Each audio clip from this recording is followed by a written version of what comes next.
جس کا کام اسی کو ساجے۔ بادشاہ کا ایک عزیز ترین حجام تھا۔ یہ روزانہ بادشاہ کے پاس حاضر ہوتا اور 2-3 گھنٹے اس کے ساتھ رہتا۔ اس دوران بادشاہ اپنی سلطنت کے امور بھی سر انجام دیتا رہتا اور حجامت بھی کرواتا رہتا۔ ایک دن حجام نے بادشاہ سے عرض کیا، حضور، میں وزیر کے مقابلے میں آپ سے زیادہ قریب ہوں اور آپ کا وفادار بھی ہوں، تو آپ مجھے اس کی جگہ وزیر کیوں نہیں بنا دیتے؟ بادشاہ مسکرایا اور اس نے جواب میں کہا، میں تمہیں وزیر بنانے کے لیے تیار ہوں، لیکن تمہیں اس سے پہلے ایک امتحان دینا ہوگا۔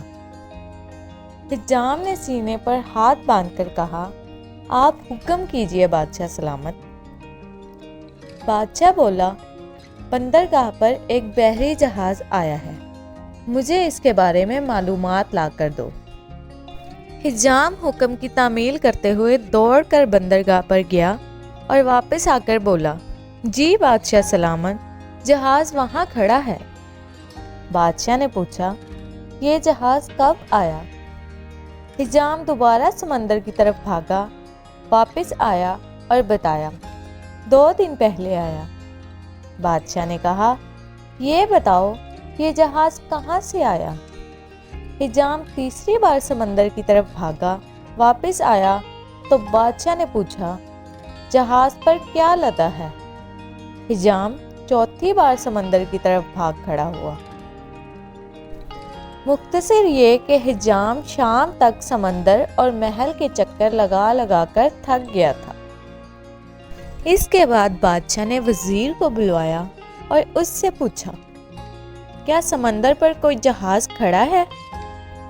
وزیر نے ہاتھ باندھ کر عرض کیا، جناب، 2 دن پہلے ایک تجارتی جہاز اٹلی سے ہماری بندرگاہ پر آیا تھا۔ اس میں جانور، خوراک اور کپڑا لدا ہے۔ اس کے کپتان کا نام یہ ہے اور یہ 6 ماہ میں یہاں پہنچا۔